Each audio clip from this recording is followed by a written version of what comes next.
OK, ben on peut commencer. Donc, bonjour, bienvenue tout le monde à ce deuxième atelier sur les technologies en bibliothèque, aujourd'hui le 8 décembre 2022.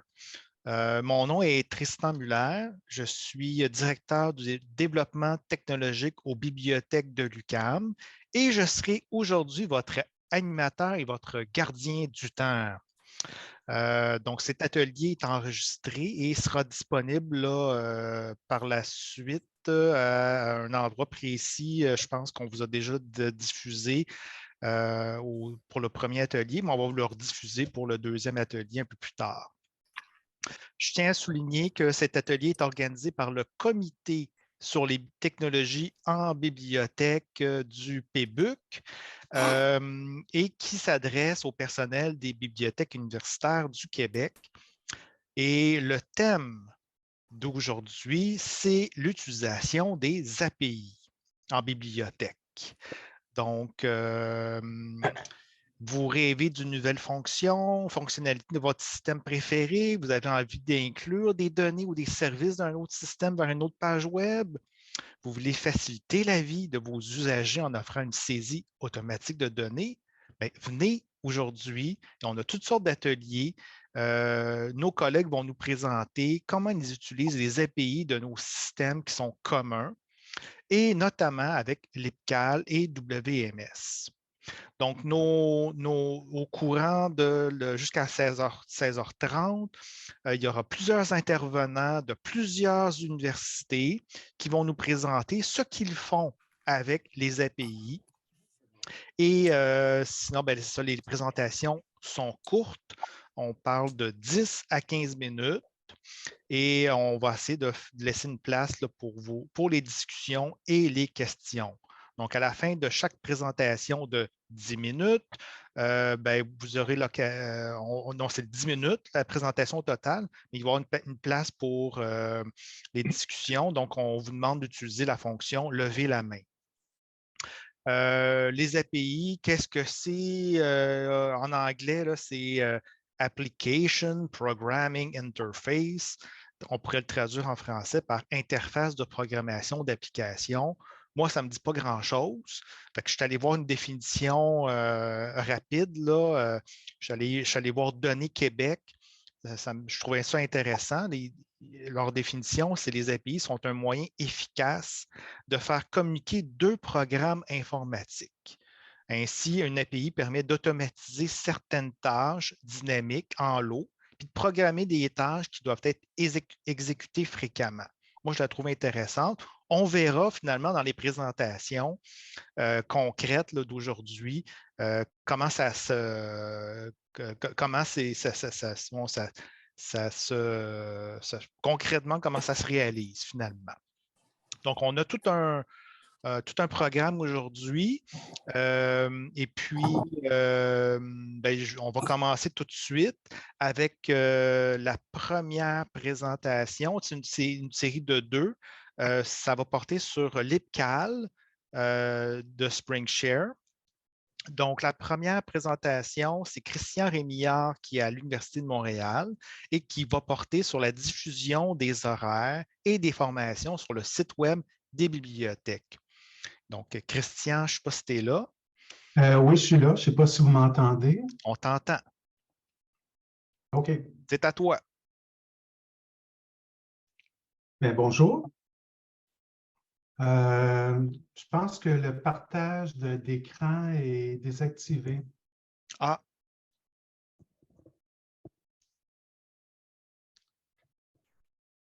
Martin, tu le contrôles là-dessus?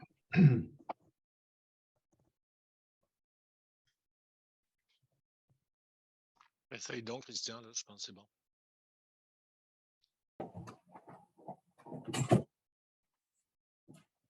Oui, je pense que c'est bon. Je vais maintenant choisir le bon écran.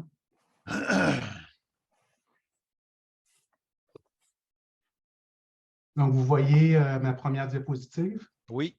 Parfait. Aux bibliothèques de l'Université de Montréal, on a choisi depuis déjà plusieurs années de bâtir un middleware, si on veut, donc une interface qui va permettre de récolter en arrière-boutique les données de différents systèmes et de les diffuser sur le web, principalement sur notre site web, mais aussi sur d'autres plateformes, via des services web, des services basés sur REST, R-E-S-T. On a comme ça la possibilité d'avoir une plateforme unique qui est indépendante des produits qu'on utilise en arrière-boutique et qui peuvent changer avec le temps. Par exemple, pour nos guides, on diffusait sur la plateforme à la carte pendant un certain temps et on a changé par LibGuides.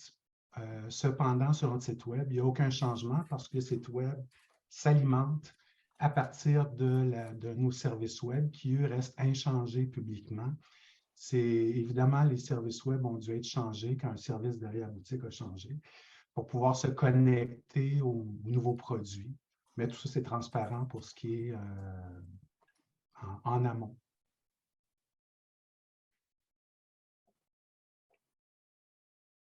Donc, aujourd'hui, on va s'intéresser à en fait, il y a deux volets. Dans le premier volet de la présentation, le petit 5 minutes que je fais aujourd'hui. Le premier, on s'intéresse à nos services des horaires et des formations. Pardon. Donc, les horaires,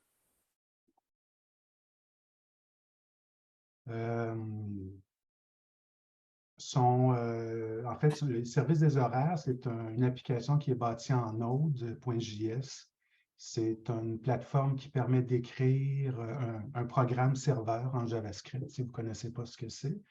Toutes nos API sont bâties avec Node, c'est le langage qu'on préfère, bien qu'on en utilise d'autres à l'occasion. Dans le cas des horaires, les horaires sont stockés dans une base de données MySQL sur notre API REST. Et ils s'alimentent derrière sur l'IPCAL.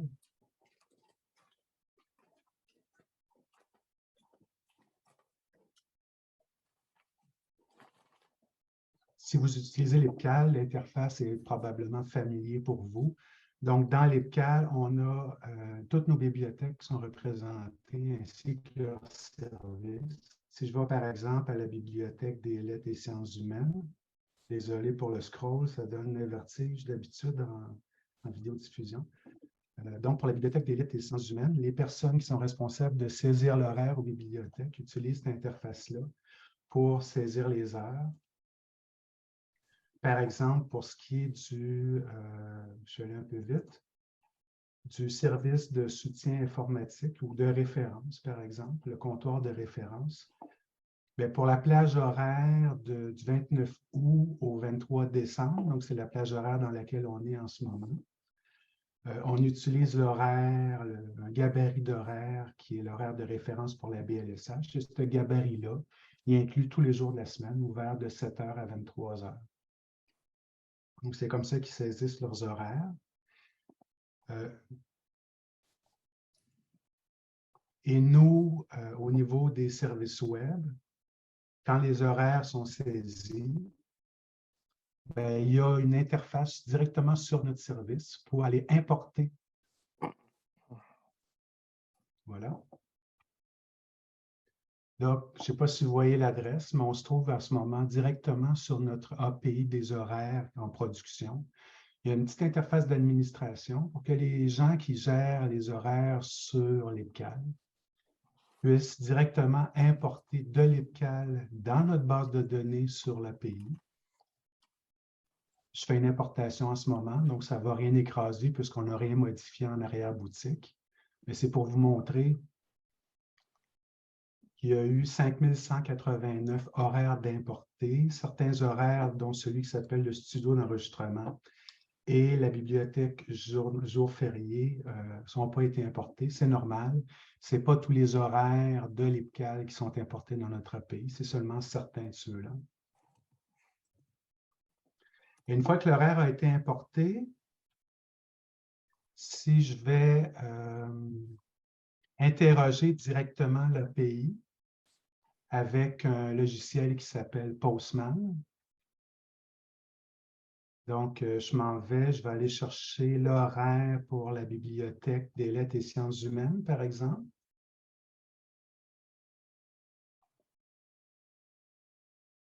Je sens que je vais dépasser mon temps, je vais faire rapidement. Donc, si j'interroge l'API retourne des données JSON. Donc, ce que j'ai demandé à notre API, c'est les données pour la Bibliothèque des lettres et sciences humaines et des données qui se terminent dans 24 heures, une période d'un jour, one day. Alors, pour une période, on a 3 horaires dont on peut voir dans le JSON que le service régulier, donc c'est la bibliothèque elle-même, est ouverte 24 heures. Donc, l'ouverture débute à 0 heure et se termine à 24 heures 00.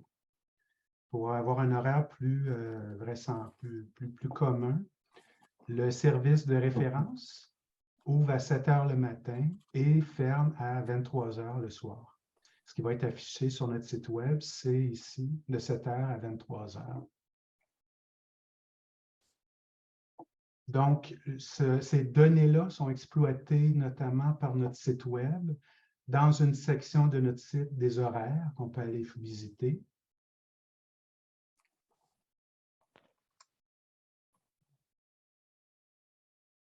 Donc, on est sur le site web des bibliothèques. Si on clique sur horaires, on se trouve à la page ici. Et si je descends à la Bibliothèque des lettres et sciences humaines,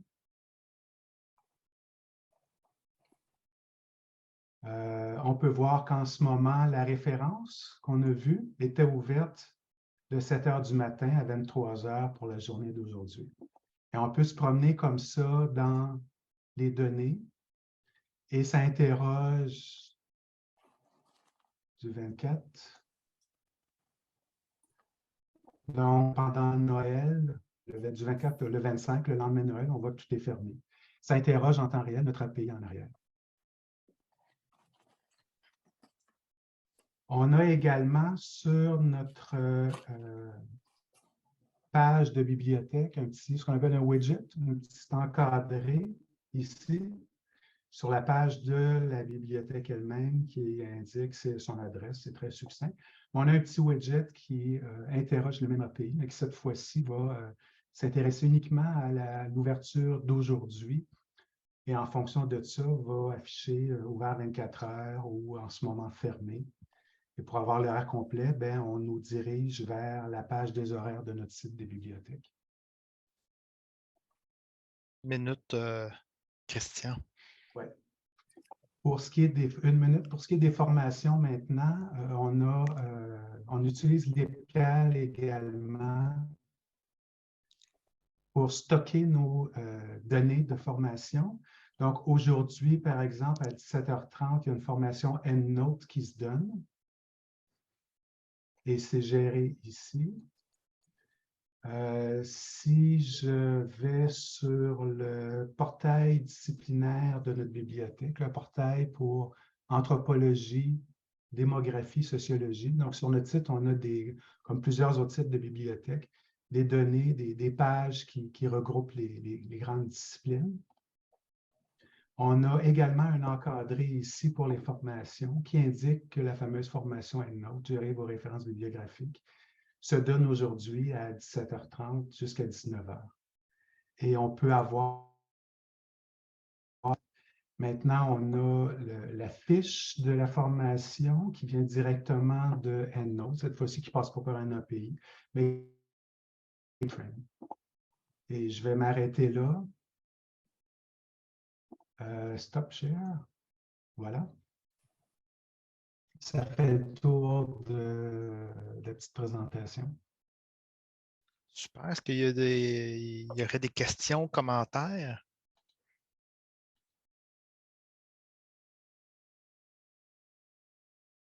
Moi, j'ai une question. Est-ce qu'il y a d'autres bibliothèques qui utilisent Node pour développer des API comme ça?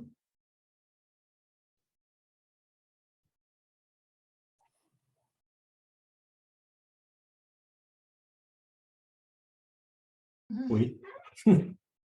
Oui. Pas comme ça. Beaucoup plus simple que ça, mais oui, en effet. Je vais en parler bientôt. Parfait.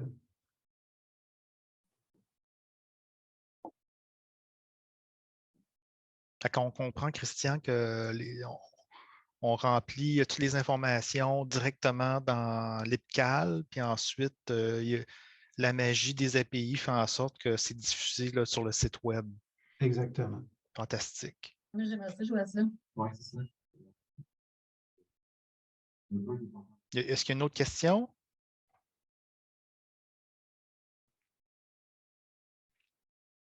OK, bien, super. Merci, merci beaucoup, Christian. Je pense que tu as d'autres présentations un peu plus tard, donc on va s'en revoir. Maintenant, on va passer à une deuxième présentation par Scott Goldstein de la McGill University. Et la présentation, c'est sur Availability of Open Seats in a Bookable Study Room. À toi, Scott.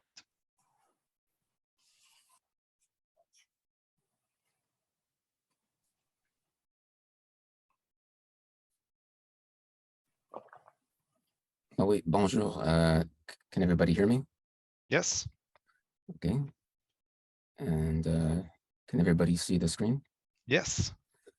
Bon. All right, merci. Bonjour tout le monde. Thank you, everybody. Today I'm going to talk very, very quickly about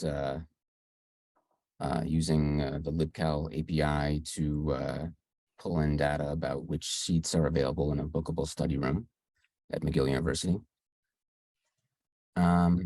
Oops. So about 9 months ago, we launched a service called the Digital Scholarship Hub, which is basically a room that offers, it's a small room, but it offers 6 high-powered computers for students and faculty who want to use specialized software or who want to do more advanced imaging. Like as you can see a picture on the left, you can see a nice scanner that we have. And it's a space for students and faculty to do digital scholarship, digital humanities, and other and other research that requires specialized technology. So you can see some of the things that are offered in these computers: Adobe Creative Cloud, MATLAB, SPSS, Camtasia, R. So some open source, some closed source. And we also have, as you can see, these very wide monitors, although I wish the room were a little bit bigger. And so we weren't entirely sure if this would be, overcrowded with people wanting to use these computers or not. So we decided to use LibCal so that people can book a seat to use one of these computers. So if the seat is available, they could just go in and sit down. But if someone has a booking, the priority goes to the person with the booking. But we also wanted to kind of display this information on a sign outside this room so that students passing by can know what's free, what's not free. And so to do that, we utilized the LibCal API. So actually, we are using LibCal Seats, which is a module to LibCal that was made available to BCI institutions during the pandemic. It's basically a way to kind of book an individual seat. So in this context, there's 6 computers or 6 seats in this room. Students can book a seat so that they can reserve it so it's there when they need it. And priority will be given to people who have already booked their seat. And we already have a sign, a digital sign outside this room that we wanted to display this information on. So this is a kind of a large sideways screen that was installed right before the pandemic. And this is actually sort of the finished product of the sign, what it looks like when it pulls in this data using the API and displays it on the screen. And our digital signage is using a program called Intuiface. So in order to do this, we wanted to use the API. Bye, Mel. And the API is pretty easy to use and pretty useful. Their documentation is quite helpful. What we decided to do was to have a read-only read-only application. So this is an application that just reads the hours from this one space. And we use it to display today's hours. Because we built a read-only application and because our digital signage software allows for the possibility to upload an HTML file, we decided an easy way to actually get this to work was just to use client-side JavaScript. Normally, that wouldn't be a smart idea because doing that exposes the client key and the client secret to people. But in this case, because the HTML was not actually a public file, but was sort of behind a digital signage software that only a few people could access, and because it's a read-only application, this gives us an opportunity to kind of take the easy approach and just to kind of build it just using regular old JavaScript.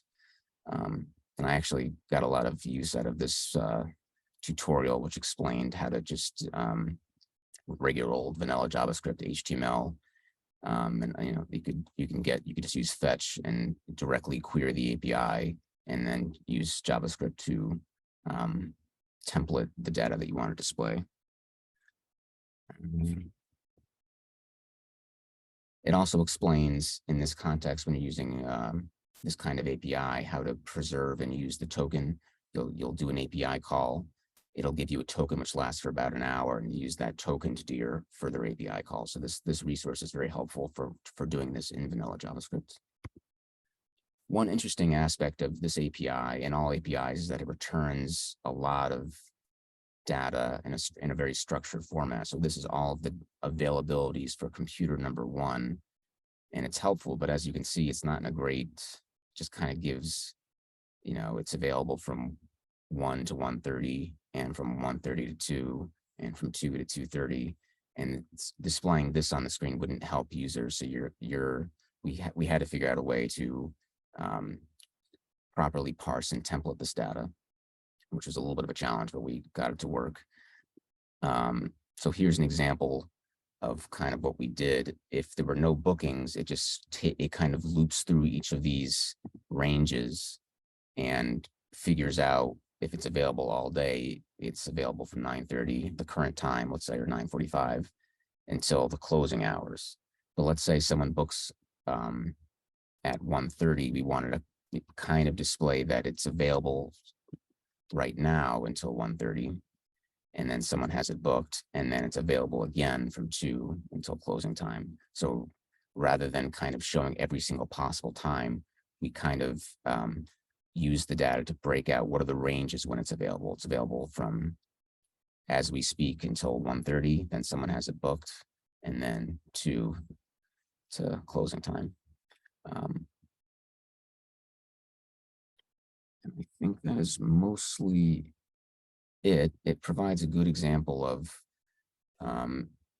using the API and how to display it. The one thing I'll say is that not everyone who uses our, sorry, I'll go back to the front page. Not everyone who uses this creates a booking. A lot of times people walk by, see that it's empty, and just walk right in. And so currently our problem is that not too many people are actually using the system. So in some ways the sign is not as utilized as we would like. But currently more and more people are actually using this room. So we think it'll pick up. But yeah, that's basically it. Thanks.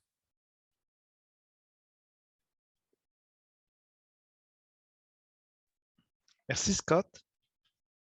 Est-ce que il y a quelqu'un, des questions, des commentaires?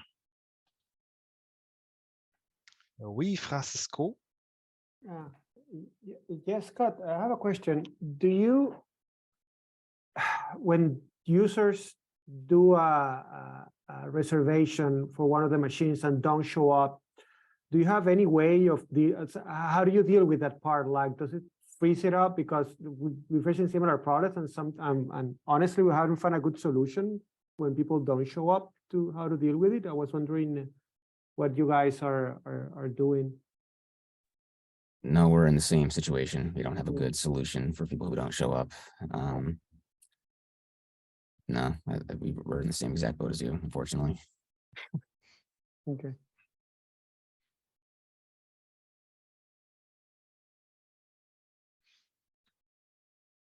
D'autres commentaires, questions? Un petit peu de temps. en avance.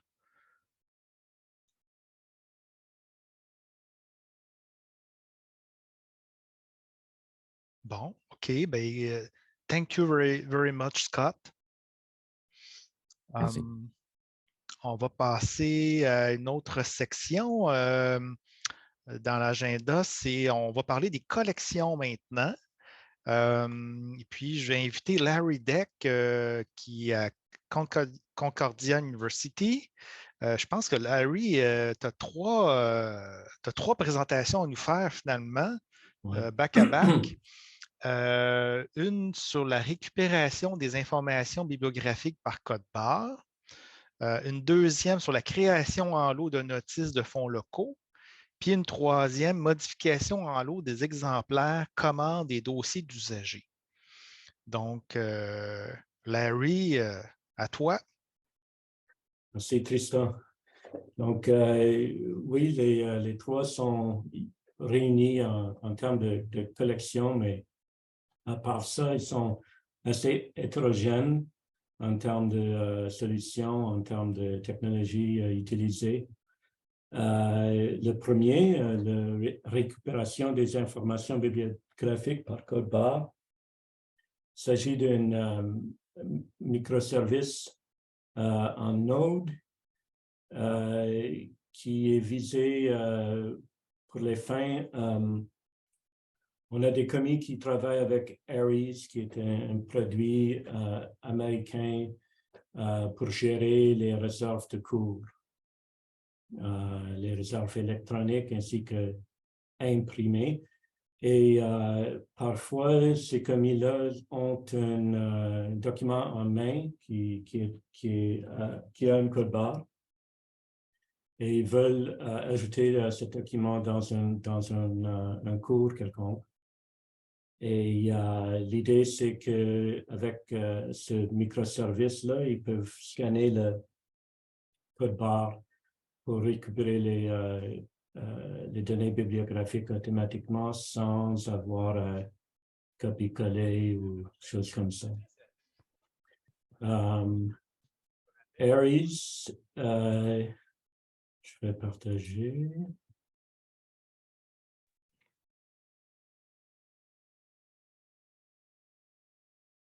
C'est bon, on voit. Merci.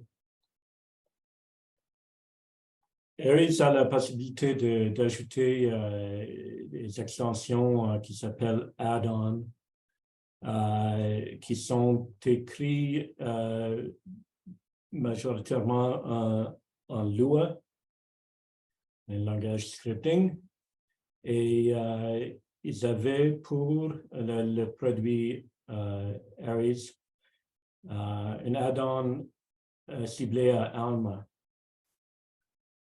Aries Alma Barcode Lookup System Add-on. Et mon collègue Kathleen Botter avait l'idée d'adapter cet add-on-là pour l'utiliser avec WMS. L'idée était de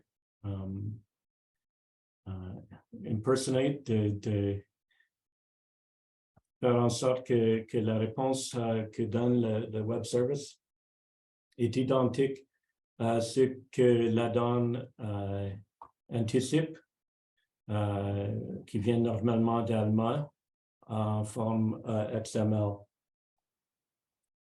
Alors,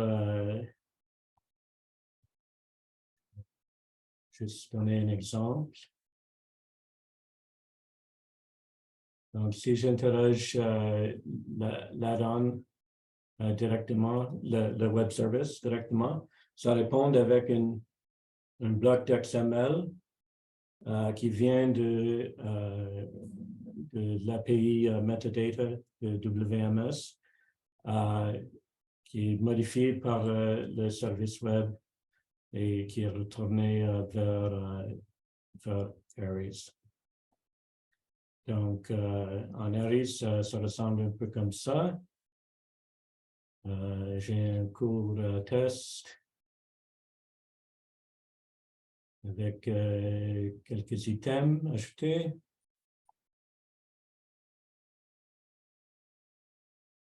j'ai mon document en main avec une code barre. Je mets le code barre dans le formulaire Aries. Maintenant, il est en jaune pour dire que les changements n'ont pas été sauvegardés. Donc, je le sauvegarde. Et par la suite, je peux interroger WMS pour les données bibliographiques qui sont rentrées dans les champs qu'il faut. Je vais faire la même affaire de ce côté-ci. Des cartes.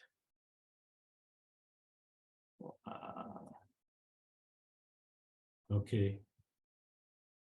Donc, ce qui est intéressant, c'est qu'on peut faire depuis Aries un lien directement vers le catalogue. La notice dans Sophia. Et comme ça, les commis peuvent vérifier le truc. Et dans le côté web d'Aries que les étudiants vont utiliser, ils ont ce même lien pour vérifier la disponibilité d'un document. Donc, c'est à peu près ça l'idée. Et c'est écrit en JavaScript pour un Node.js et ça roule sur un serveur s'appelle libwms et c'est à peu près ça l'application Node.js écoute sur une path item avec le données barcode et faire les recherches dans l'API métadonnées pour récupérer les données bibliographiques.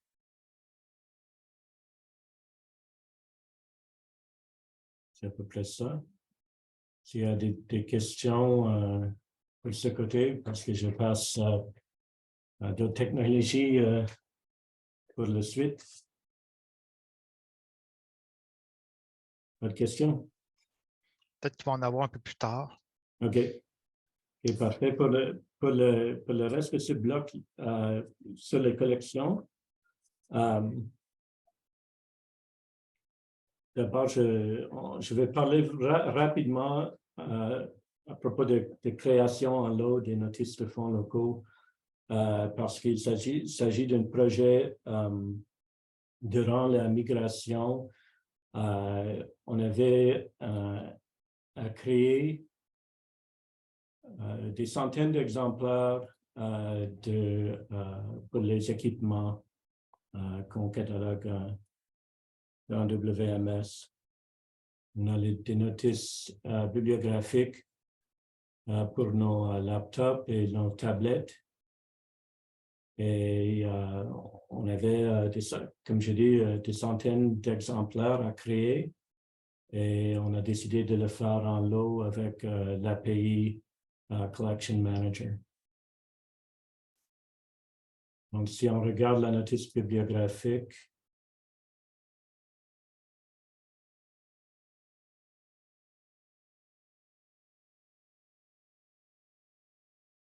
pour les laptops,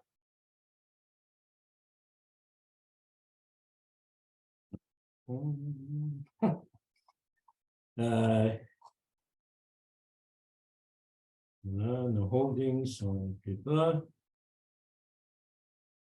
Chaque laptop est traité comme une multipièce parce que ça comprend le laptop lui-même et le charger, le power supply. Et alors, dans la circulation, ça apparaît un peu comme, disons, je vais prendre un code barre. Dans la circulation, on a des choses comme ça.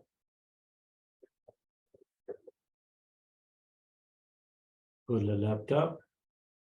Et on a décidé de créer des notices marques et des fonds locaux pour ces équipements pour avoir la possibilité de voir dans le catalogue et ailleurs la disponibilité de ces affaires-là, parce que sinon, on aurait utilisé des notices temporaires. Mais oui, c'est ça. Le laptop, comme j'ai dit, c'est 2 morceaux pour chaque notice de fonds local.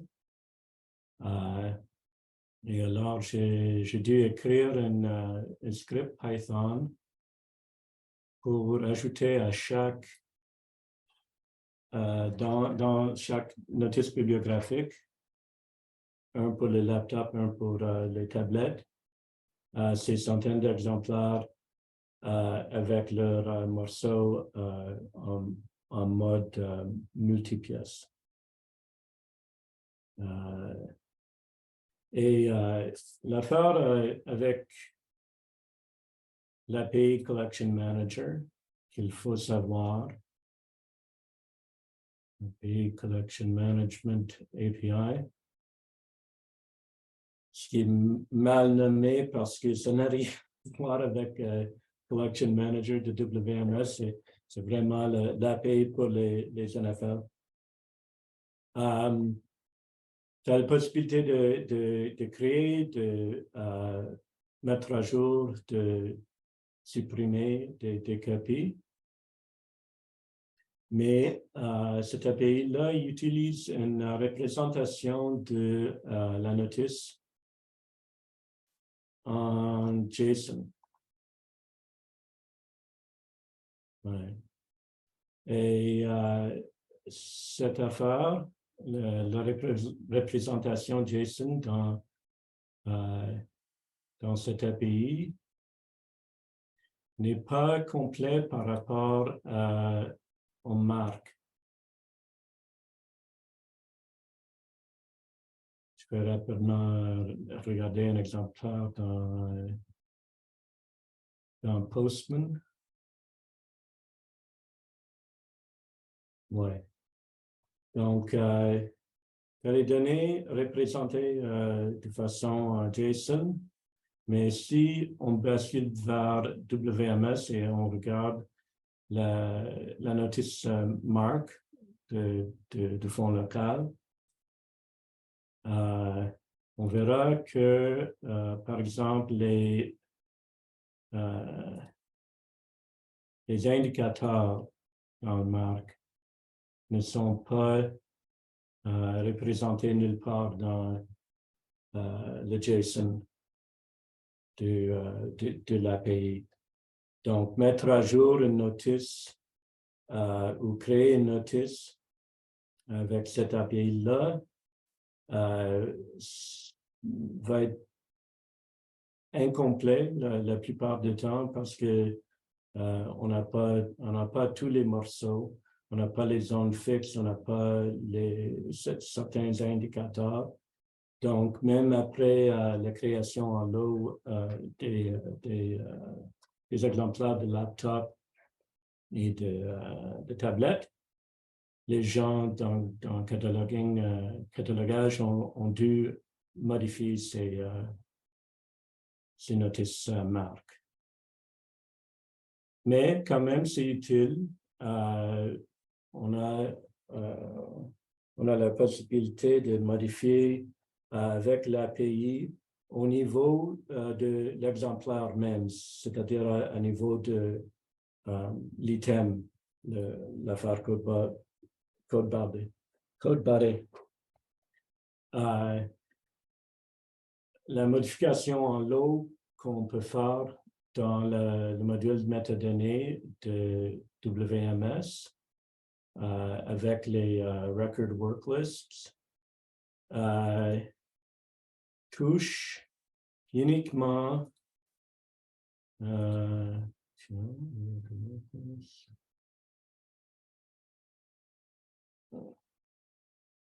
intéressant. touche uniquement au niveau de l'NFL. Donc, même si on prend une liste de codes barres pour notre record work list, si on fait une modification, ça va faire la modification au niveau de l'NHL, NFL. Ce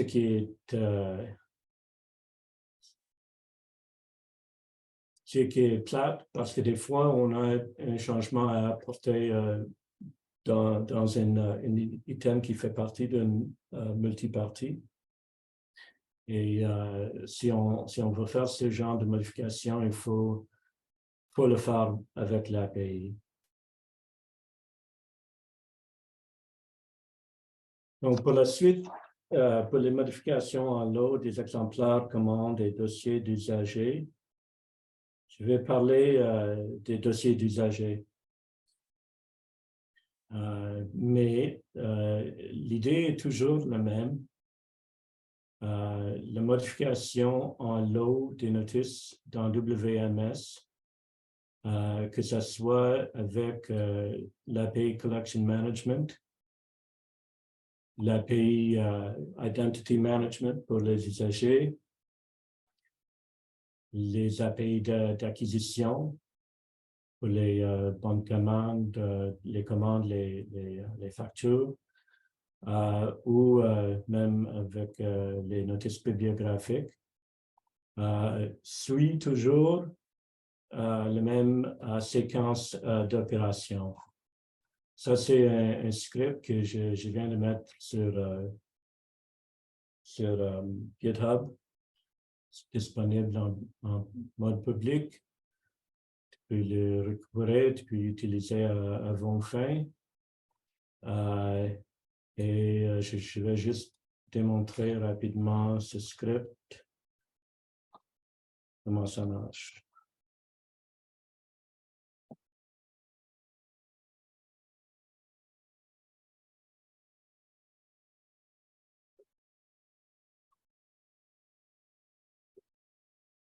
Donc, moi, quand j'ai une modification en lot à faire dans les notices WMS, je prends un fichier d'identifiant des notices que j'aimerais modifier.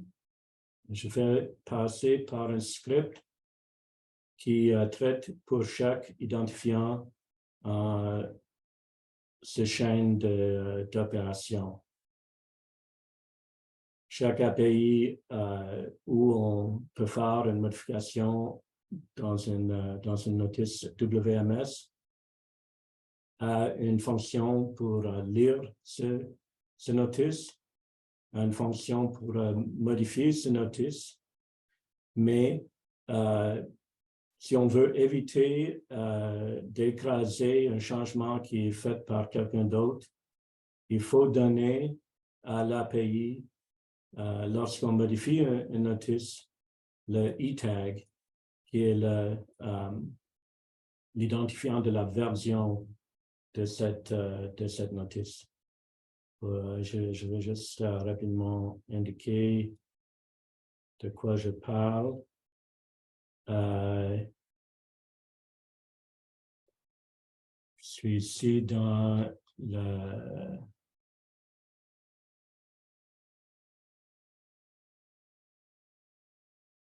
Désolé, non, je vais le faire dans Identity Management.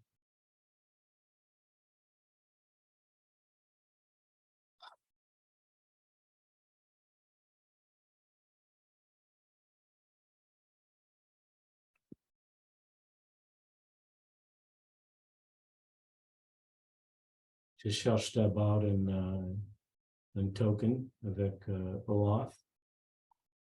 Par la suite, je peux chercher un usager avec son code barre.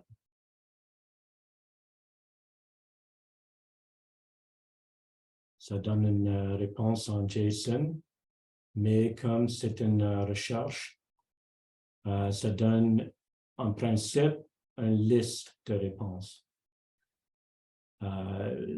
Comme j'ai cherché avec le code barre, la réponse c'est toujours une seule réponse, mais en principe, ça peut être des réponses multiples. Le skim peut donner justement une liste de réponses pour une recherche. Donc, on passe à la lecture pour récupérer la notice unique. Voilà, c'est la notice pour cet usager-là, toujours en JSON. Et par la suite, on peut faire une modification à cette même usager en changeant le JSON, la représentation JSON de la notice. Mais lorsqu'on fait le modif, lorsqu'on utilise la méthode put pour modifier la notice, on veut réenvoyer cet identifiant e-tag pour s'assurer de ne pas écraser les changements qui ont été faits par d'autres mondes entre-temps. Et alors, c'est ça que mon script va faire. On peut regarder rapidement comment ça marche avec un seul usager.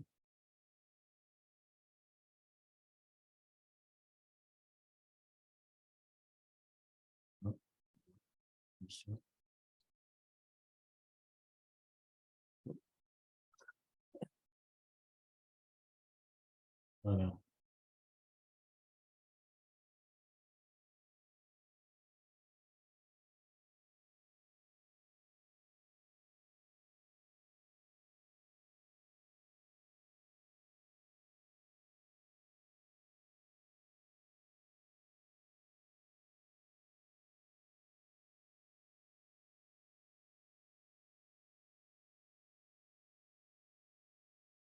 OK. Maintenant, on est dans le script. Il cherche un fichier de code barre des usagers. Pour chaque ligne dans ce document, il prend la ligne et il le traite comme code barre. Donc, d'abord, je cherche l'identifiant unique de ces usagers dans WMS. Et maintenant, j'ai son identifiant unique. Par la suite, je peux récupérer la notice, le dossier d'usager. Par exemple, c'est comme ça.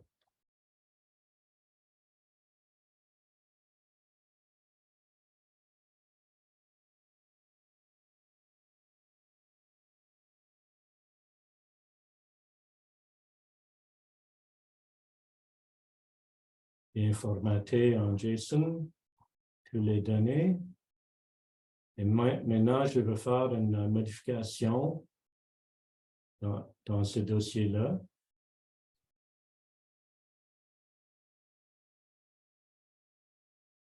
Et je vais utiliser, tiens, non, j'ai perdu mon script. Désolé.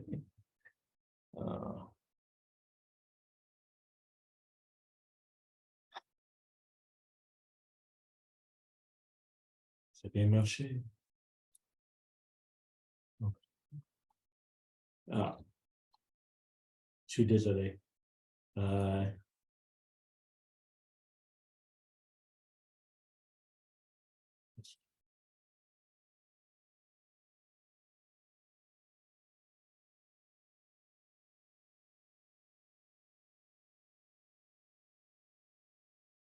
Voilà. Larry, si tu passes à la prochaine instruction, ça ne va pas réouvrir ton script? Non, en fait, ça ne fait pas.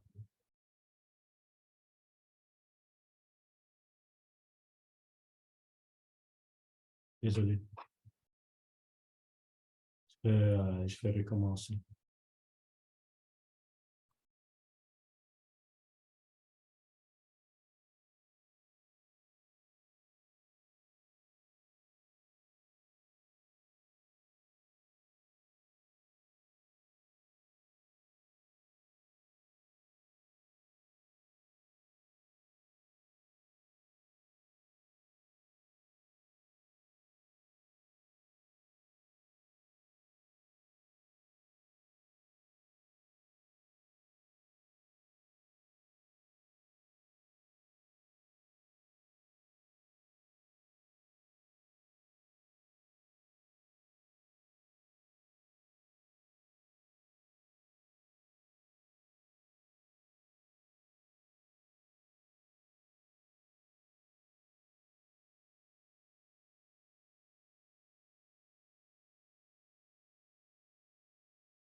OK.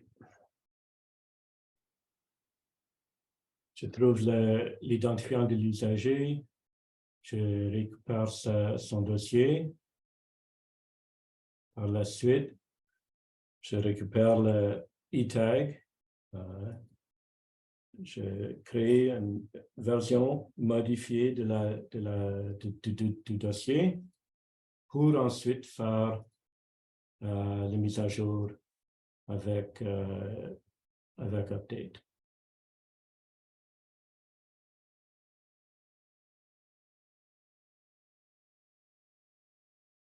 Et on peut voir, oui, c'est le status code 200, ça a bien marché. Les fonctions utilisent d'abord le serveur OAuth pour chercher un token. Par la suite, l'API Identity Management pour récupérer le PPID de l'usager. Et enfin, pour faire la mise en jour. Désolé, ça pourrait être plus clair, mais en gros, l'idée, c'est toujours de faire ce même genre de séquence, à savoir de lire la notice, faire la modification, faire la mise à jour avec les tags. Donc, ce même genre de script pourrait être utilisé pour les exemplaires, les commandes et ainsi de suite.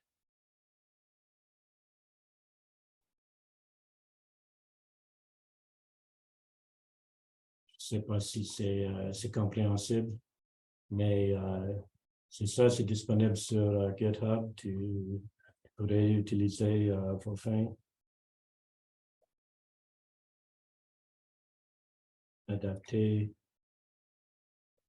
changer, n'importe quoi. J'utilise d'habitude JQ, qui est un petit langage pour JSON, pour faire la modification. JQ est comme un XSLT pour JSON. Ça rend facile la parsing de JSON dans une structure de données, soit en Python, soit en JavaScript. Donc, lorsqu'on a un script JQ, comme ça, il va faire la modification d'une notice. C'est facile à réutiliser ce script JQ sur la ligne de commande, dans un script Python, dans un script JavaScript. C'est universel de ce côté-là. Donc, c'est vraiment quelque chose d'utile, JQ. Quoi d'autre?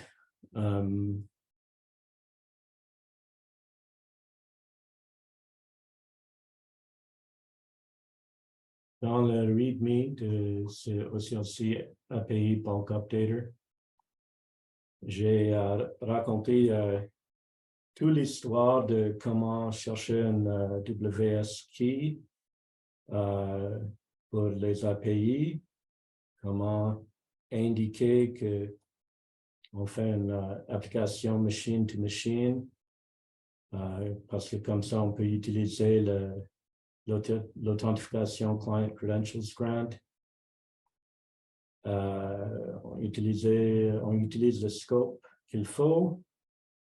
On utilise notre Institution ID qu'on peut chercher dans le WorldCat Registry et un script JQ pour faire la modification d'une batch de notices. C'est utilisé comme ça.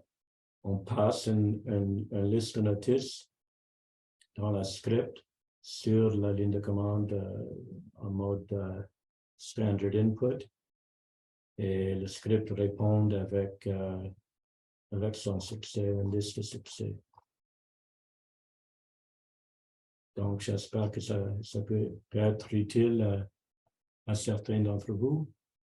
Je sais que McGill a déjà partagé un script Python pour le même genre d'affaires pour la modification en lot des NFL. Moi, je vise à faire un script générique pour tous ces types de notices, les commandes, les notices fonds locales, les dossiers d'usagers en utilisant ce genre de gabarit. Ouais, c'est ça. Merci d'être patient. Merci, Larry, pour ces 3 présentations très intéressantes. C'est très intéressant ce que tu as fait avec les API. Est-ce que il y a des commentaires ou des questions sur ce qui a été présenté par Larry? Oui, un petit commentaire. Ben, merci beaucoup, Larry. Merci, Je Patrick. trouve ça très intéressant, l'idée d'un script générique qui utilise la même recette pour mettre à jour soit un usager, soit une notice NFL, exemplaire et tout ça. Vraiment, merci beaucoup. Bienvenue. Oui. Il n'y a pas grand-chose de ce genre sur l'Internet que j'ai vu au moins. Il y a quelqu'un qui a fait une petite library, une petite collection de fonctions pour les API d'acquisition. J'ai utilisé un peu, mais c'est le niveau de Python est plus haut que moi, donc j'ai pas trop utilisé. Moi, j'aimerais garder la simplicité on cherche un token, on réutilise le token, et peut-être tu as vu dans mon script, si le token était échoué, le script va chercher un nouveau pour recommencer. Parce que des fois, on a une liste comme ça et ça prend plus que 20 minutes de faire les modifications. Nadia? Bonjour et puis merci Larry pour cette présentation très claire. Juste un petit commentaire là à propos justement de cette API de modification qui peut être très utile, je pense, pour les bibliothèques. Parce que je sais que beaucoup de bibliothèques, soit ils ont fait ou vont faire une mise à jour de leur dossier d'usager pour permettre le prêt entre bibliothèques. Et je pense que ce script-là, il serait parfait, là, je pense, pour mettre à jour les dossiers en lot. Merci. Voilà. Merci. C'est ça l'idée.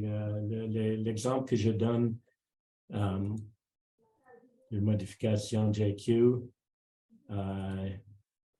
est visé justement à mettre dans le dossier d'usager, mais uniquement les dossiers d'usager des usagers alumni. C'est peut-être trop ciblé, mais le script, d'abord, il cherche s'il existe déjà le namespace WSIL info dans la notice d'usager. Sinon, il va l'ajouter. Et s'il s'agit d'un usager alumnus ou alumna, il va ajouter la date d'expiration qui est toujours en 2035 pour nous. Le ILL patron type alumni et il va prendre le code barre de l'usager pour mettre comme ILL ID. Et donc, après avoir changé le dossier d'usager, que j'aurais dû montrer avant de faire la modification, le dossier d'usager va avoir ces données ILL. Tiens, identifier.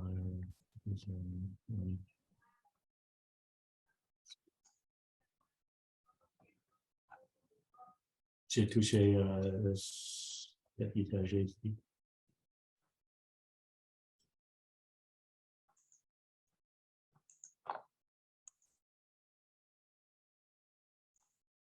Et oui, maintenant elle a ses infos ILL. Et elle est bloquée parce que on ne veut pas donner au diplômé le droit de faire une requête ILL. PEB, désolé. PEB. Donc oui, merci Nadia, c'est ça le but, entre autres. Ouais, merci à toi. Merci Larry pour ces présentations. On va passer maintenant à une autre section qui parle maintenant des métadonnées. Donc, la première présentation, c'est par Nejla Draoui. Je ne sais pas si j'ai... Oui, Tout à fait, oui, OK, correct. de l'Université de Laval. Et la présentation, c'est sur l'accès en lecture-écriture aux ressources dans WordCat. Oui, tout à fait. Je vais commencer par partager mon écran.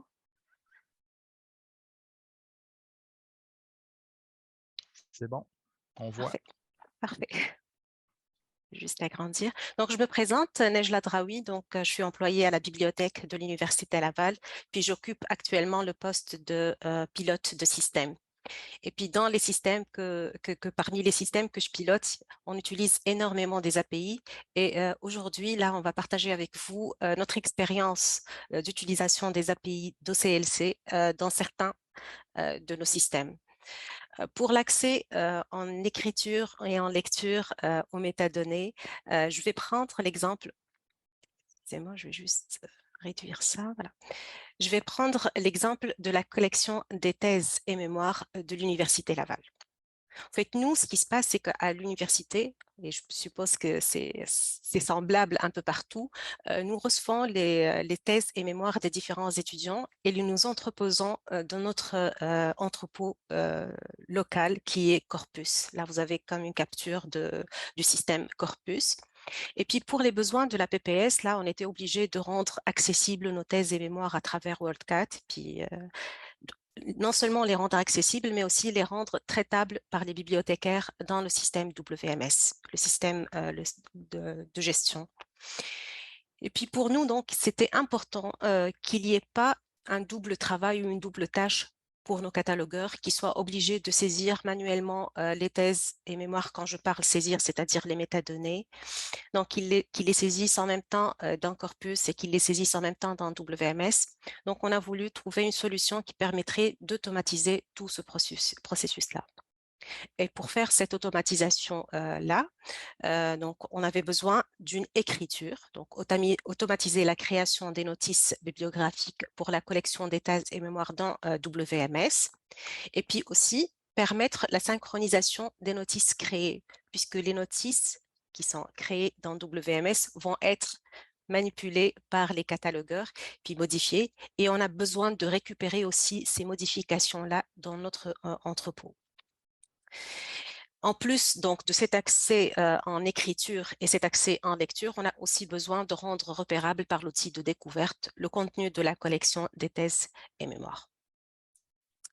Pour cela, là, on a opté pour l'API Metadata API d'OCLC, puisqu'elle permet justement de faire cette écriture d'enregistrement bibliographique, leur recherche, la suppression des notices et la modification des notices de fonds locaux, puis la création, la lecture et la modification des données bibliographiques locales. En fait, on avait besoin de ces 4 points tout au long de notre processus.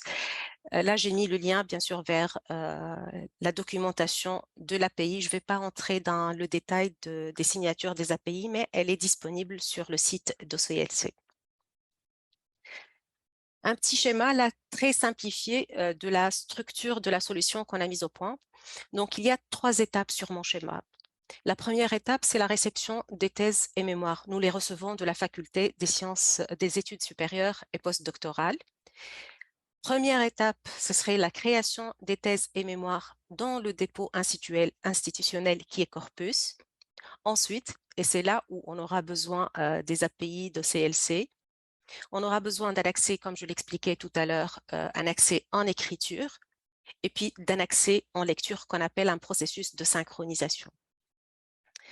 Pour l'accès en écriture, là, on a utilisé les méthodes suivantes de l'API, donc Create Bibliographic Record, Update, Create Local Bibliographic Data, et puis la mise à jour aussi.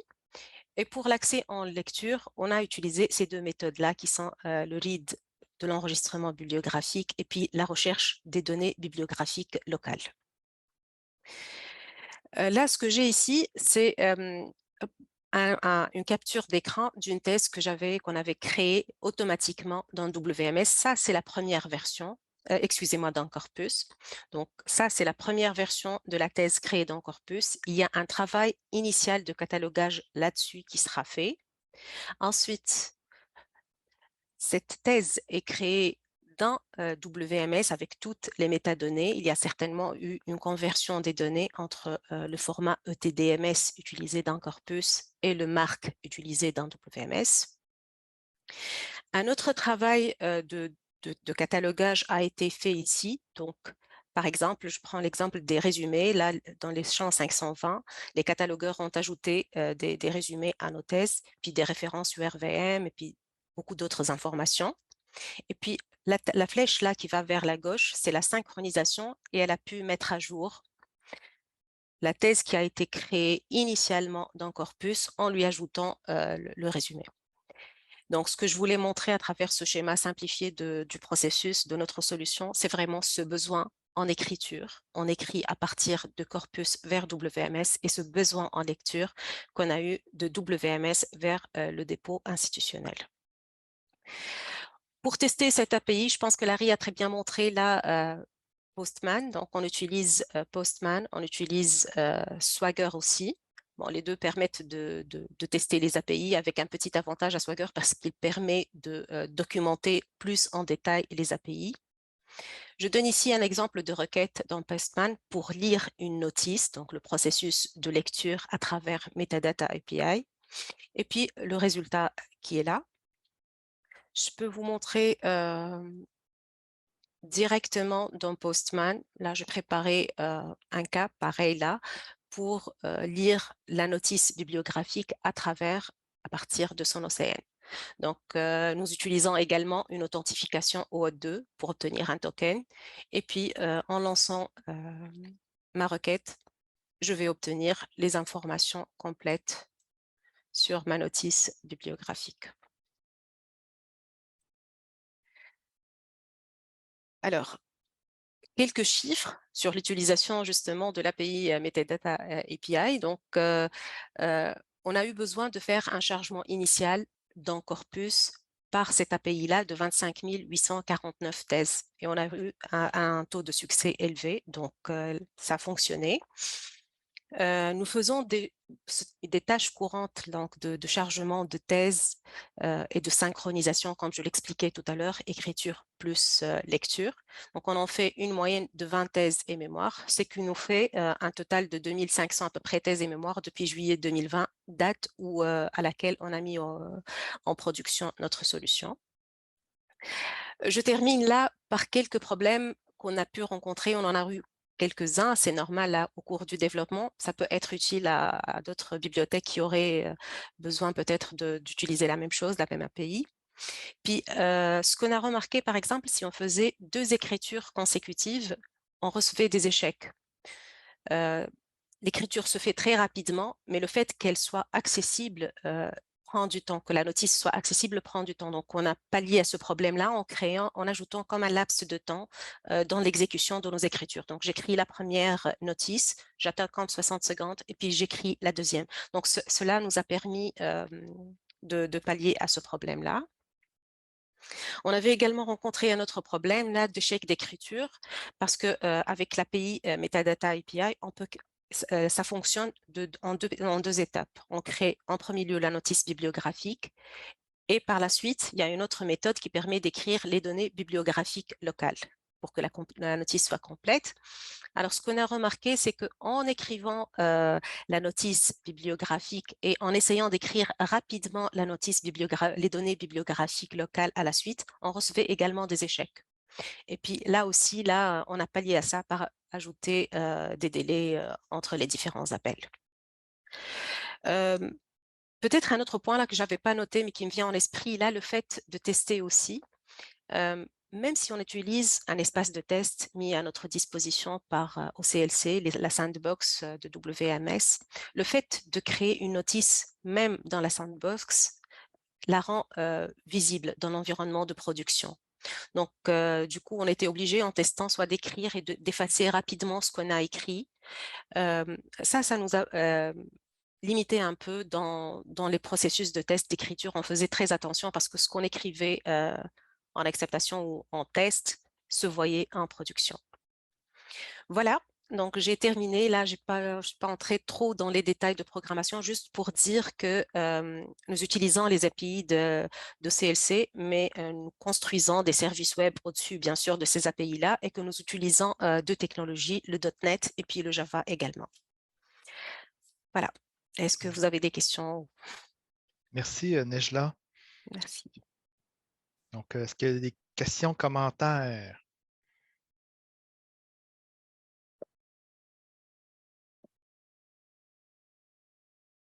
Moi, je cherche où désactiver. Stop share. Voilà. Il ne semble pas en avoir pour le moment. Donc, ben, écoutez, merci beaucoup. Merci. On va passer à la prochaine présentation. C'est maintenant Laurence Charret à l'Université de Montréal qui va pouvoir nous présenter. En tout cas, il y a deux présentations. Je pense que la première, c'est match. Il y a une petite inversion par rapport à. OK, c'est ça, par rapport à l'agenda. Donc, la première, c'est Matchmark, extension en Google Sheet pour la recherche d'OCN à partir d'ISBN ou ISSN. Il y a beaucoup d'acronymes ici. Et puis, la deuxième, c'est intégration d'API OCLC dans le logiciel MarcEdit. Donc, à toi. Oui, merci beaucoup. Bonjour. Dans le fond, moi, je travaille au traitement documentaire à l'Université de Montréal. Donc, je vais vous montrer un peu des outils qui nous permettent d'interagir avec les API d'OCLC sans trop le savoir. Donc, c'est des interfaces vraiment intuitives qui nous permettent de faire la même chose. La même chose. C'est sûr que ce n'est pas aussi approfondi qu'écrire un code soi-même de A à Z, mais pour certains besoins, ça répond vraiment aux attentes. Donc, je vais vous montrer ces deux outils-là. La raison pour laquelle j'ai inversé mes présentations Matchmark en premier, puis ensuite MarcEdit, c'est vraiment pour avoir une suite un peu plus logique là, dans des chaînes de travail que je fais parfois, parfois même souvent. Donc, je vais partager mon écran. Oui. On voit quelque chose. Excellent. Alors, Matchmark. Parfait. Donc, c'est ça. Matchmark, c'est vraiment une extension à Google Sheets qui va nous permettre de chercher des notices bibliographiques, des numéros de notices bibliographiques à partir d'ISBN ou d'ISSN. C'est le Metadata API aussi d'OCLC qui est inclus à cet outil-là. Et puis, c'est ça, ça va nous permettre de chercher des numéros de notices, mais aussi d'extraire certaines métadonnées là, de différentes zones marques de ces notices-là aussi. Donc, ici, je vous ai juste mis une référence à un article qui a été rédigé par les créatrices de cet outil-là, qui décrit vraiment bien son fonctionnement, puis aussi les bases là, qui ont mené à son développement. Donc, je vous l'ai mis là, mais si vous cherchez sur Google Matchmark, vous allez le trouver aussi. Et sans plus attendre, on passe à une démonstration. Alors, comme c'est inclus dans Google Sheets, la première étape, c'est de vous connecter à votre compte Google et d'ouvrir une feuille. Ensuite, si vous allez dans le petit menu pour les extensions, vous allez pouvoir télécharger des modules complémentaires et Matchmark en fait partie. Donc, moi, je l'ai déjà téléchargé, évidemment. Pour le lancer, ce n'est pas compliqué. Ici, vous voyez, il y a une colonne qui est apparue à droite de mon écran. Évidemment, il faut saisir nos clés d'accès pour les API d'OCLC. Minimalement, l'API key. Le secret key est seulement utile pour se faire envoyer par courriel les notices marques complètes. Donc, si vous n'en avez pas besoin et que vous n'avez pas le secret key pour une raison ou une autre, vous pouvez le laisser vide. Ce qui est bien avec cet outil-là, c'est que les créatrices ont créé des données échantillons qui vont nous permettre d'avoir un modèle pour construire nos requêtes. Donc, c'est toujours bien de partir avec ces données-là parce que, dans le fond, le script va vraiment utiliser exactement ce modèle-là. Donc, si, par exemple, mon champ Fields est à la ligne 10 à la place, ça ne marche pas. Donc, il faut vraiment que ça soit à la ligne 11 et ainsi de suite. Alors, c'est vraiment bien de toujours repartir de cet échantillon-là. La façon dont ça fonctionne, c'est qu'il y a deux onglets, deux feuilles qui sont utilisées pour la recherche. Il y a une feuille qui va contenir nos ISBN ou nos ISSN. Et puis, il y a une feuille qui va contenir nos critères de recherche. Ici, en fait, c'est les champs marques qu'on veut repêcher dans notre recherche en même temps que le 001, en fait, c'est le numéro OCLC. Et si je veux aussi, par exemple, mon titre, les cotes, des choses comme ça, je peux les ajouter selon ce dont j'ai besoin. Au niveau des critères de recherche, la première chose, c'est si on veut chercher nos propres fonds de holdings, on va pouvoir mettre notre symbole OCLC ici, puis ça va nous dire si on a une notice bibliographique qui correspond à cette ISBN-là.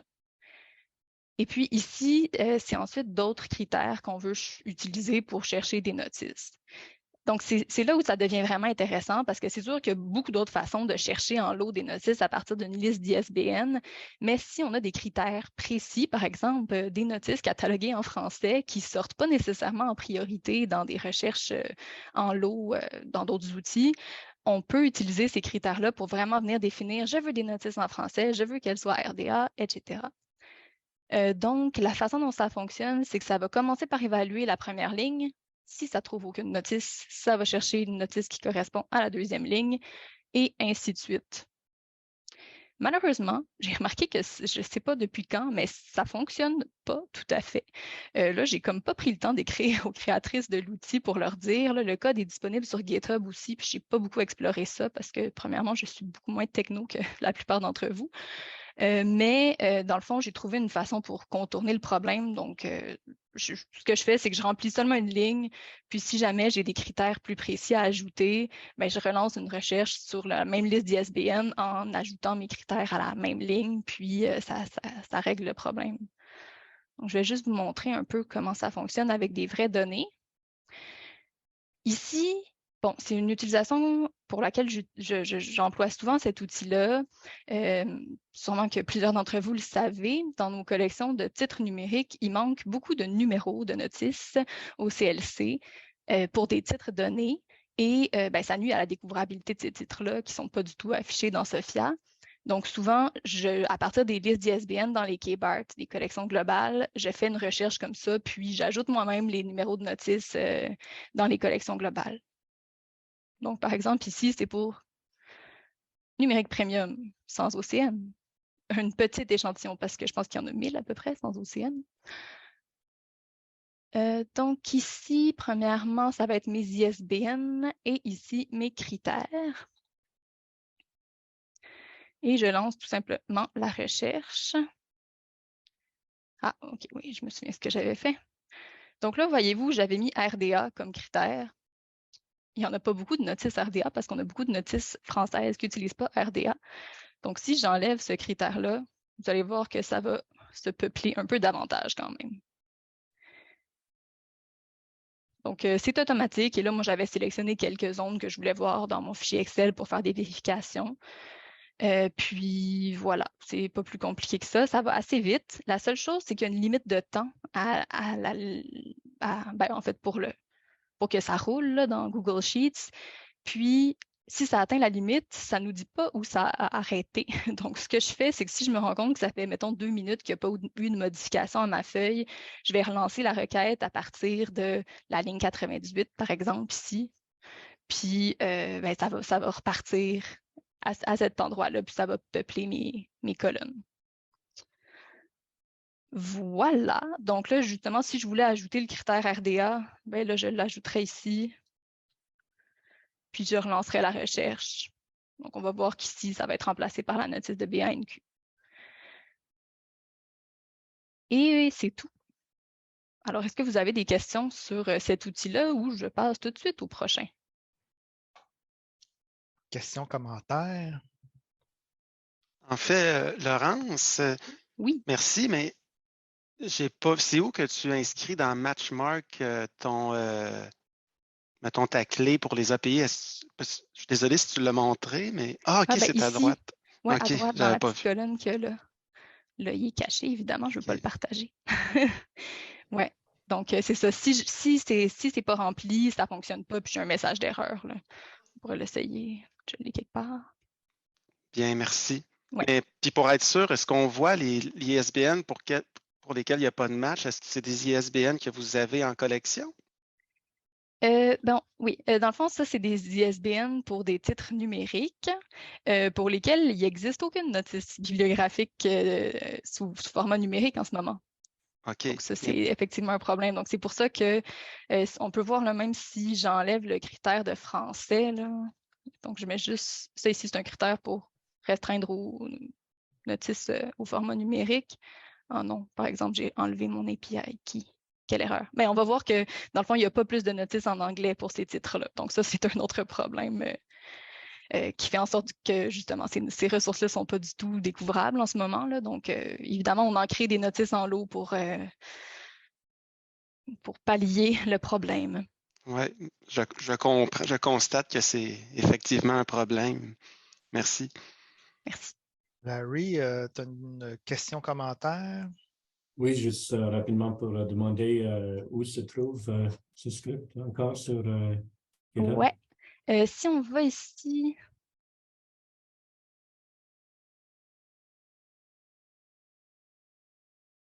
Bon, je pensais qu'il était là, mais il n'est pas là. Il me semble que je l'avais vu directement.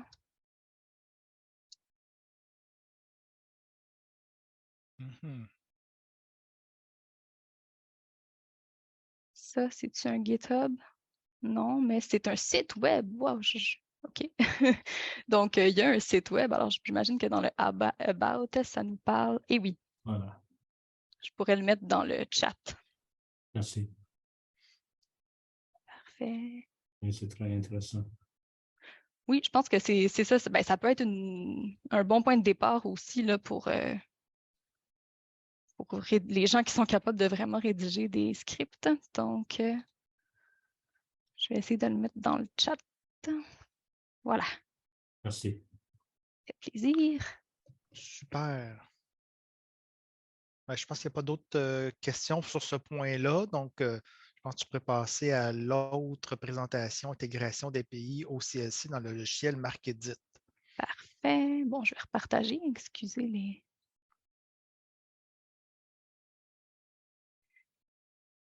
C'est OK. bon.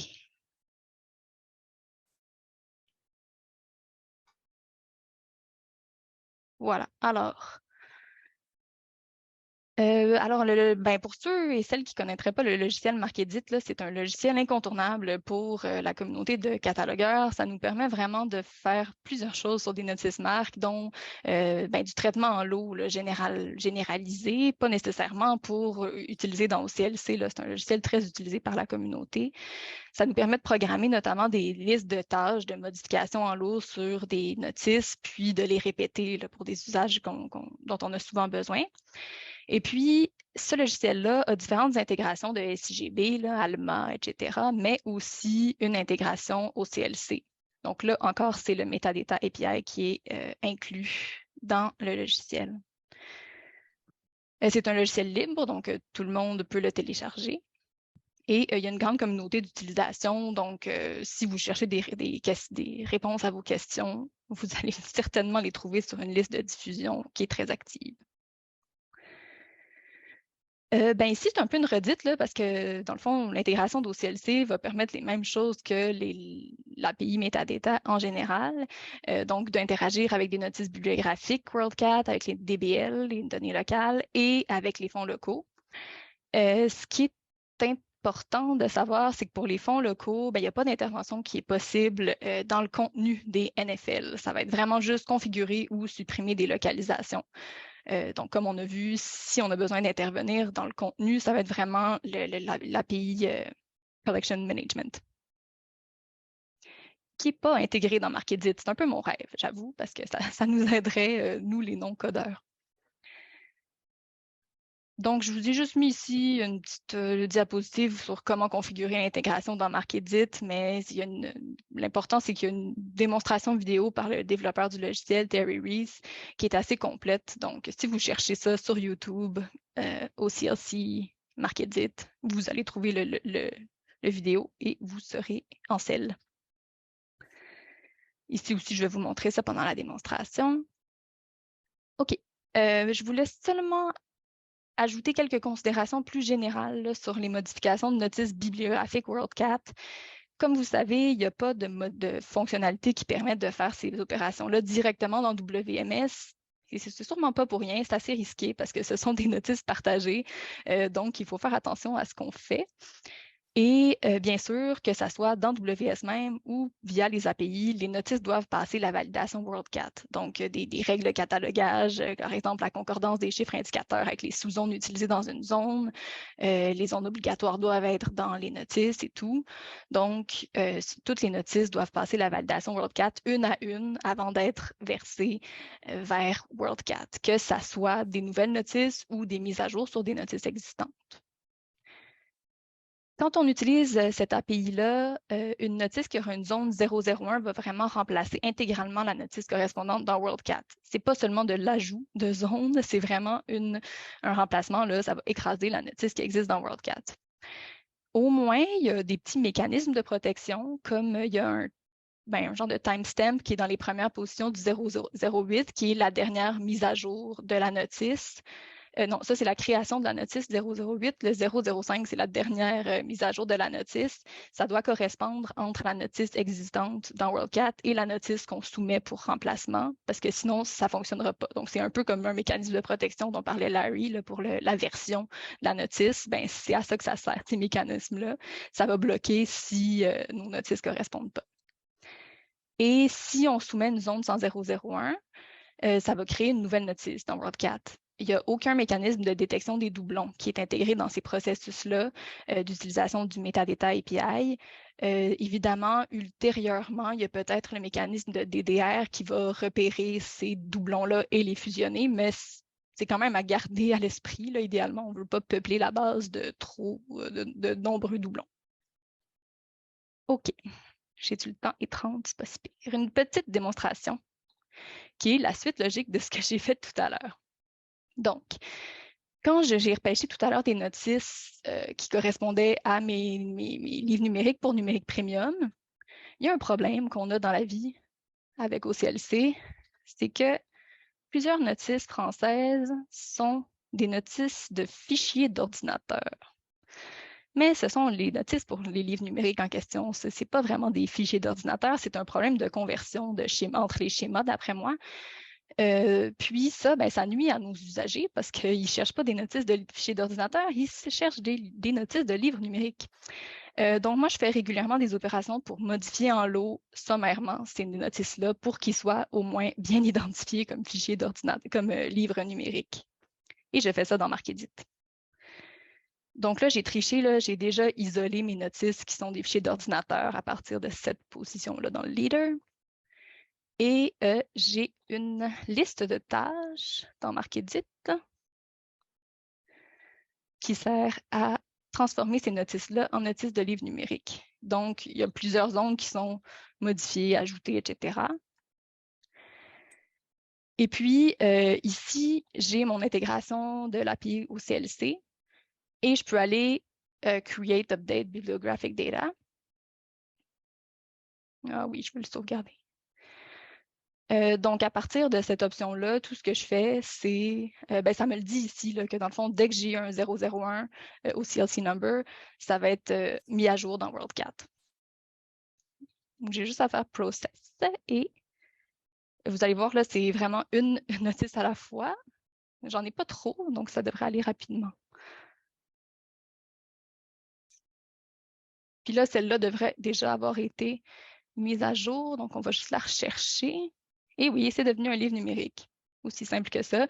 Et mon sigle MUQ est ajouté dans le 040 pour dire que j'ai interagi, ben, j'ai agi sur cette notice-ci.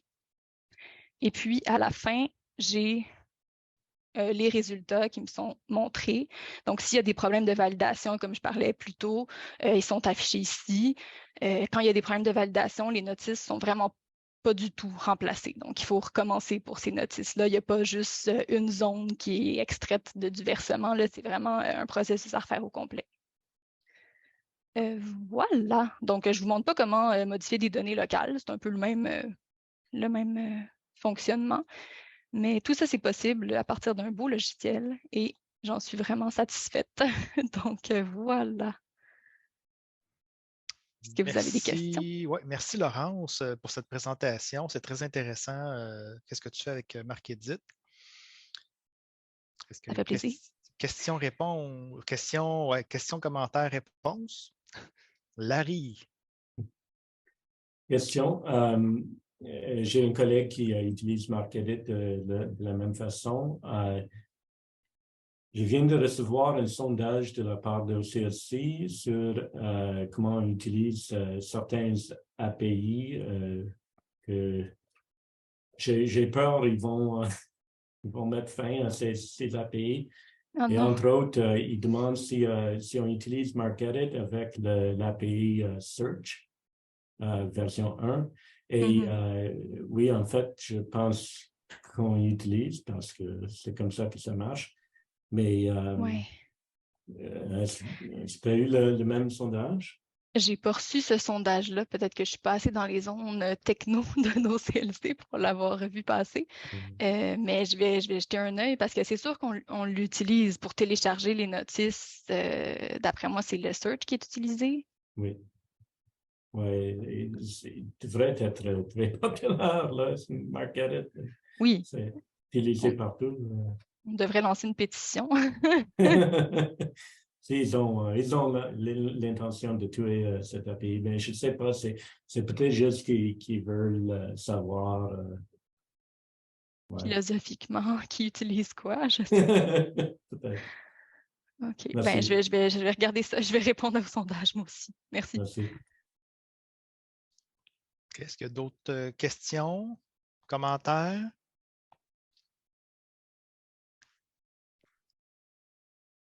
Ah, Larry, c'est une vieille main. OK, parfait.